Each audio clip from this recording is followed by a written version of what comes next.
Hey folks, today I'm going to show you this KeroHeat Kerosene heater. It has 23,500 BTUs, pretty substantial, and puts out enough heat to heat up a 1,000 square foot area. It can be used indoors and outdoors in your garage, your shop, what have you, patio, and it has a bunch of features. The reason I bought this was because February 2021, we had a terrible freeze here in San Antonio, Texas, and Central Texas. I'm going to be putting this thing together and wanted to walk you guys through it. Here are a couple of parts. So I just showed you the grill, and this here, that's the top grill, and this here is the burner. And the burner is labeled. It tells you that what side is up and not to turn it over. What we have here are some wall guards, help keep distance between the unit and wall, because this unit can be used indoors. These directions here show you the right way and wrong way to assemble this unit. What we have here is what's known as the drip tray, and it also comes with some pretty self-explanatory manuals. This is the main unit. It's pretty simple. Those look like handles, but they are not handles. We've got some holes here for the actual handle. This is the top cap. Notice those little tabs. Those will line up with the holes here on the side of the unit, so that this way we can install the handles. Has a fuel tank and lets you know how full it is. A little kind of measuring gauge. This is where fuel goes. Today we'll be using a kerosene alternative that burns cleaner than kerosene, but you can also use regular old kerosene. Has a siphon. This is a tool that came with the unit. It basically allows you to pull fuel from your fuel source and pump it into the unit. Right here is where the drip tray attaches to the actual unit. There's some little tabs down at the bottom there that basically you got to do a little bit of a twisting motion there to get those tabs underneath the little clips on the base of the unit or that drip tray. I'm operating my phone with one hand and trying to see if I can make this lock in place with the other. And so you can see where I'm talking about right there. The little clip and a clockwork motion makes it clip in place. There it is, just like that. And there's 3 little tabs. Now what we'll do is we'll put this outer grill. This is the front grill, and it has a cutout so that you can still reach the controls of the heater. And this is the rear grill. They're almost essentially exactly the same except for that cutout that is used for the front of the grill of the unit. They attach really easily into those things that look like handles. They've got a little hole there for the bottom part of that grill, and then up at the top it has that other hole, and it's the same on both sides. Just put that in the little hole up on top and the little hole down at the bottom, then do the same for the front. Here you can see how easy that goes in.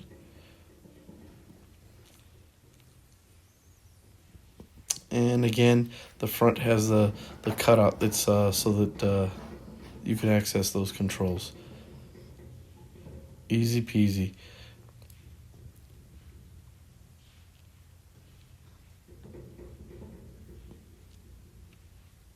The next thing we're going to do is we're going to take the burner and we're going to install that.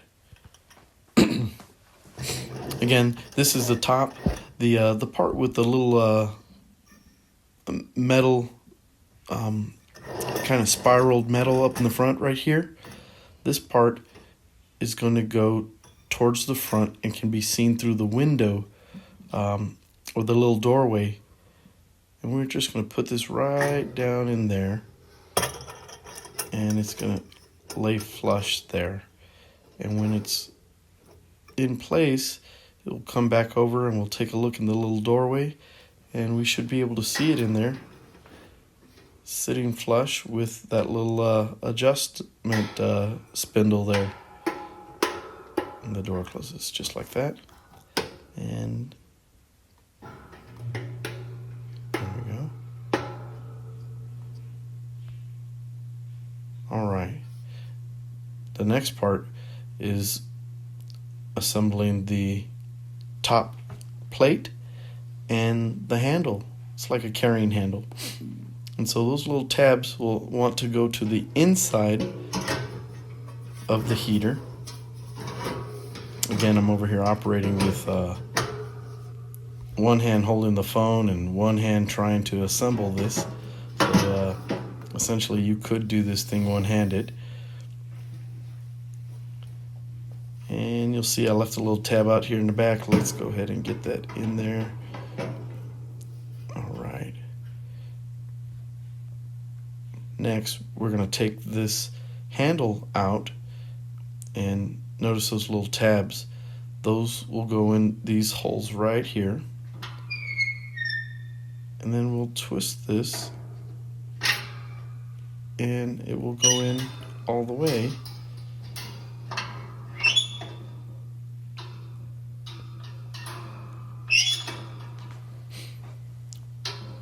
And then we'll come over to the other side, and we'll bring it back down. See, it kind of locks in place there because of those tabs. And we'll bring it back down so that this way the little tab will fit into the hole. The reason it's cut out that way is so that the handle doesn't come out of the heater, out of the hole, and so those little tabs kind of lock it in place. And what I'm doing here is just making sure that I've got one side in place correctly, and once I did the same to the other side, and then I test it by picking it up to make sure that it doesn't come out, and I'm checking to make sure that the cap is, the top plate or cap is also secured and not coming out.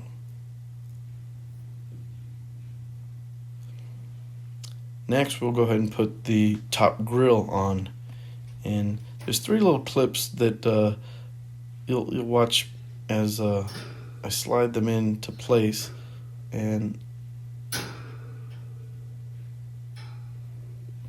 then I move on to the next one over here, and I slide that one also into place, and it has kind of a little slide in and then a drop down, and then it kind of clicks into place. Next, I'll move on to the last one.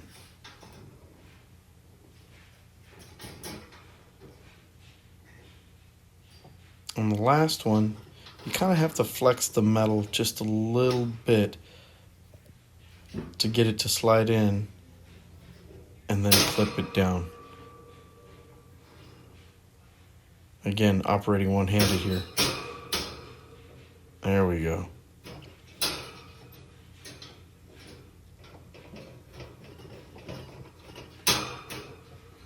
Got it. Let's double check these.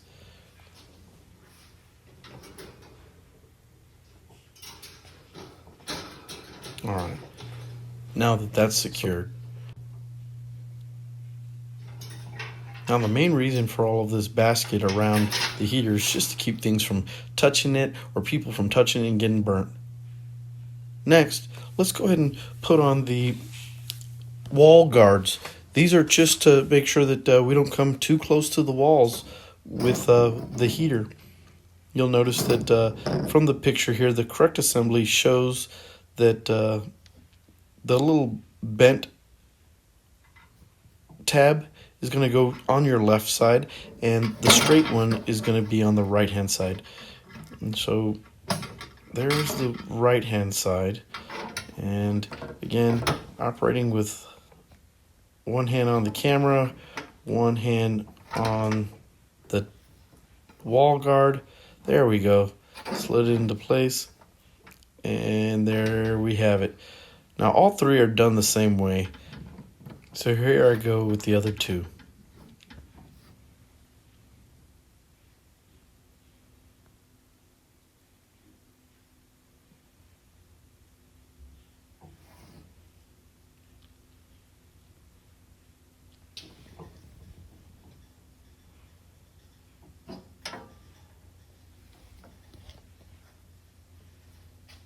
There you have it. Those are the wall guards. That little white section there in the back, that's where the batteries go for the igniter. Now this thing can be ignited with batteries, which it came with, or it could also be lit with a match or a long lighter, like a barbecue type lighter. And just be sure the plus goes to the left and the minus goes to the right. So this is that clean heat alternative kerosene that I was talking about. It's pretty neat in that it's supposed to put out fewer emissions and carbon, and we're going to go ahead and open this up here and try out this siphon and fill this thing up. This is about a gallon of fluid here. The instructions say that this unit will run for about 12 hours on a full tank. A full tank is 1.9 gallons. So it's going to take approximately 2 of these containers here to fill this thing up. But I like the idea of being able to run 12 hours of heat on 2 gallons of fuel. In a pinch, you know, like what I had happen last February, 12 hours of heat would have been a very welcomed commodity at that time. This is also a neat little feature from this heater. It has a fuel gauge, so as I'm filling it up, I can start to begin to see that gauge move. It doesn't look like it's the best quality, but let's see how it does once this thing is full, or once I go through this one tank, rather.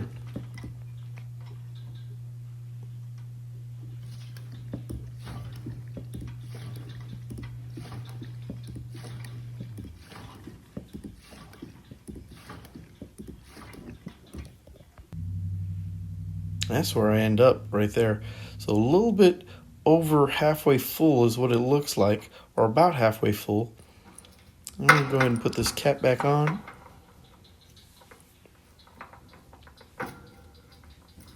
Now after filling it up, the instructions do tell us that we should wait about 60 minutes for kerosene to completely saturate the wick and eliminate any air pockets which might otherwise occur before lighting the heater for the first time. Okay, with the beauty of film editing, I've waited an hour and I am about to see about lighting this bad boy up. So this knob right here, you're supposed to turn this all the way to the right until it stops. And this button down below, you'll push that in and that will start to ignite the wick. Oh, that's nice.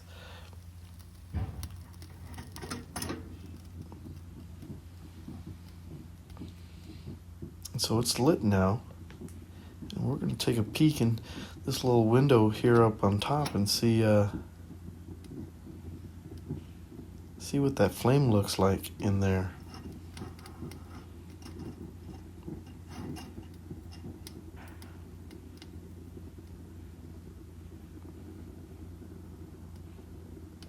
I see that flame kind of down low. We're going to give it a little time. I see like that flame is climbing. We can take a look in there and see that wick. There we go. Now once you've got it on, you can adjust that flame up and down. It has about a range of about a third or maybe a quarter between the high and the low, and it will stop as you rotate that knob left and right. It will stop. Rotating it counterclockwise would lower the flame, and rotating it clockwise raises the flame or turns up the heat.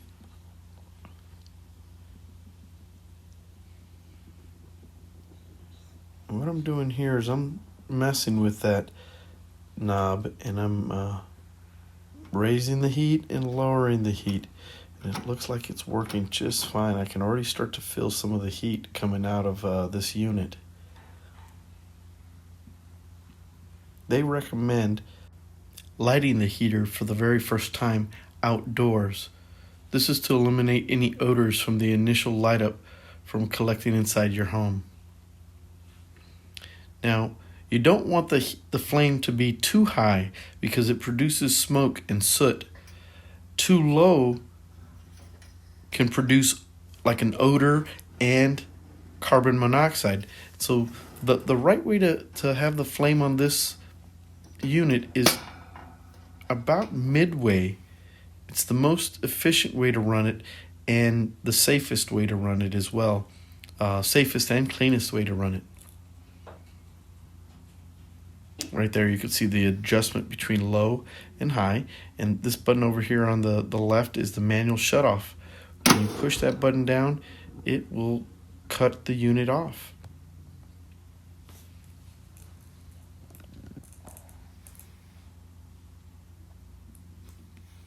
Alright, I'm gonna do this one more time. So we're gonna rotate this all the way to the right until it stops.